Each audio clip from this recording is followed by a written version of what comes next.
Hello fellow gardeners, welcome back to my channel. My name is Alice and I'm the Red Soil Gardener. In Kenya at the moment, we're moving out of our cold season and straight into summer. And that's why today I decided, let's talk about the Agapanthus. Agapanthus is native to South Africa, but over the years they've naturalized it, and there are many varieties of Agapanthus in many different colors. Now the thing about the Agapantha is the name. They call it in England the African lily, they call it the flower of love, and they also call it the lily of the Nile. Aren't they so beautiful? Now the thing about them is that they have all this fleshy leaves. That's why I actually use it for ground cover, because it does keep the moisture in. The other thing is that it's sun loving, because that's why I have it in this position, because we get the morning sun coming in from here.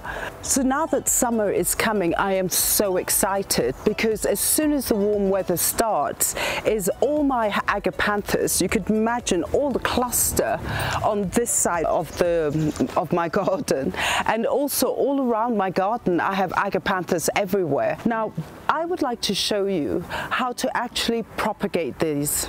There are two ways of propagating. Is first of all through division. It has a rhizome, so we'll look at that and see how to multiply your stock with that. And the other thing is that you can actually collect the seed and grow it, but we won't go into that today, but I will show you where the seed pod is, etc.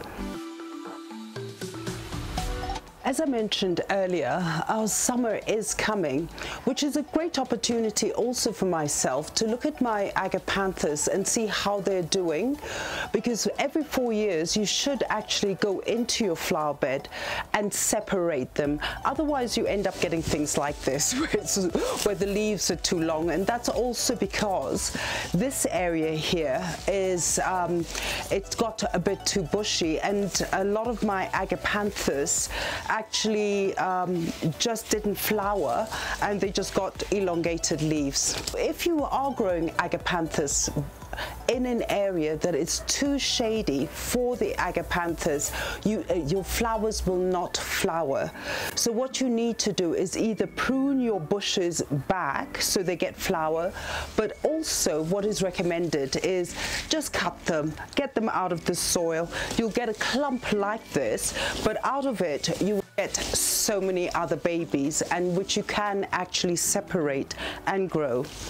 Now with this clump of Agapanthus, what I'd like to mention is they grow in clumps and they have a really good root system. This has a really good root system, as I see, and like the canna lily and the iris, is they all have rhizomes, and that's where the babies come from. That's where they store their supply of food, and it's very important. So when you do get a rhizome, remember it is not the root.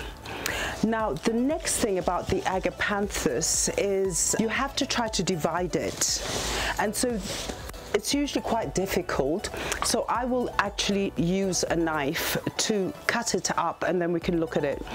So what I normally do these days is that I try to sterilize everything, because I did get one time an infestation of fungus, and I'm trying to get out of it and training myself to sterilize everything. And so what I do is just cotton wool with jig and just clean out your stuff, because I'm always in the garden, and it just makes sure that you don't transplant the fungus onto a different plant. So once we've done that, I'm going to cut this here in half, and let's have a look at it.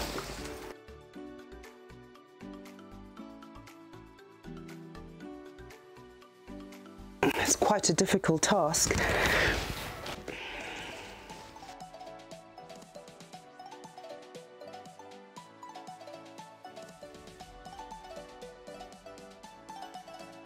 I'm going to put that one aside. So this is exactly what an Agapanthus will look like. So you have your lovely rooting, and that's the rhizome. So basically everything comes from there. The babies, they all get sort of fed through that. Now what I'm going to do here is, first of all, is I'm going to just cut these leaves down, because we're going to transplant it in a pot. And as we said before, is that once you do cut the leaves, then the root gets more energy to actually grow. It's like all the energy doesn't go too much into the leaves, and it'll start. Okay, that one's done. I'm going to look at this one also, and I think I'm going to just cut it down a bit here because it's flying everywhere. And then out of this we'll see the best one to plant. Okay, here we got good ones. Okay. Just remove all these dead leaves around. Okay, so here we have 3 of them and a small little baby. So I'm just going to separate that baby there. And then what I'm going to do is, let's see if we can cut it through here. Okay, so that's one plant.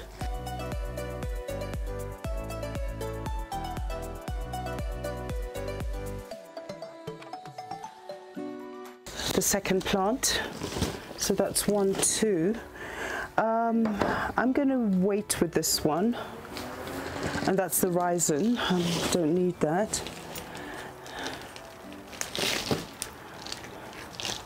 And also I might even go with this one, but just remove some of this. There. And that's what I'm going to plant. Okay.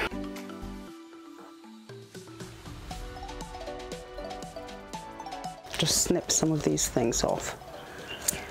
So what we're doing now is, once we're planting it, the plant should revive and then start growing, and maybe within 2 months we may get sort of shooting happening, and then the summer we'll get our flowers. What I'm going to do here is actually remove some of the roots, because you don't need all that much, and it's difficult to pot it with the roots if they're too long. Then a lot of people seem to curl them and then try to plonk it in, but that's not the right way to do it. So here we go. Now in this pot, because Agapanthus likes well-drained soil, so what I have here is compost, and I have river sand, just to make it a bit more porous. And also what I've mixed it with is the coconut husk, which is it's very light, and also I've put bone meal. So I'm going to make a hole here, and I'm going to take my first Agapanthus and just put it in the soil and just cover it. That's my first one. Second one, I think I'm going to plant it here, because you need to give it enough space for the rooting, because if the roots get all entangled, which sometimes it does create a root ball, and that's why it's very important also to have a V-shaped pot, because it's easier when it does fill out to tip it over. So let me just plonk the next one. Just remove all that, and here we go. Next one. Oh, that's beautiful. I'm just going to plant 3 in here, because once it does settle and it starts growing, you know, we've seen what the leaves can do. We don't want it to be overcrowded, then you have to start repotting it again. So I'm just going to plant 3 with a distance of maybe about 20 centimeters, and then it should work. Just remove some more of this rooting so we don't get it above the soil.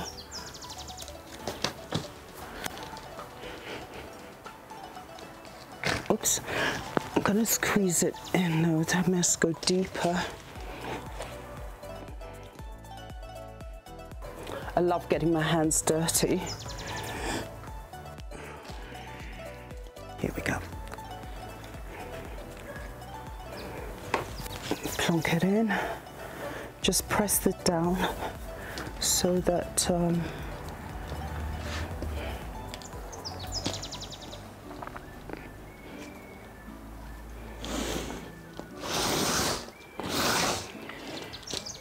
and there you have it, your Agapanthus.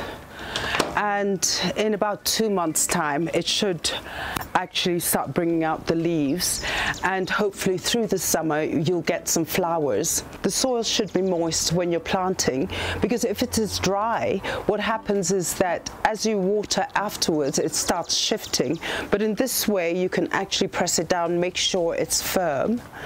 And I would suggest for the next 3 weeks, just keep watering it, let it settle, and then after that you just do your hand test and make sure if it's dry, you just keep putting water. As I mentioned, is that you can actually grow an Agapanthus from seed, because once it does start losing its flower, a seed does develop in just there. And if you wait for the seed to dry, what happens is that it dries out the pod, and inside you get black seeds, and you can keep these and actually sort of multiply your stock using seeds. Now the other thing is that when you do get a whole group of Agapanthus, you know, sort of many stalks like this, and the plant is old, is that it can stop flowering because the roots start getting congested, and basically it just needs to be taken out, revived. Now in a situation like that, if you notice, is always take the stem away before it starts seeding, because what happens is that as the pods dry, it'll start distributing its seed on the plant in the middle, wherever, and it'll start producing babies. And if you don't want this, it's better to cut your stem before it starts to seed, and in that way you don't get so many babies all mixed with your rhizomes and everything.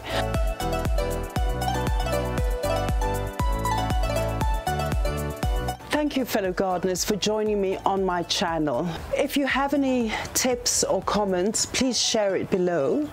I'd be very interested to get your feedback. And don't forget to like and to share and subscribe to my channel. And don't forget to press that little notification button so we can always notify you when we have a next episode. And have a lovely day.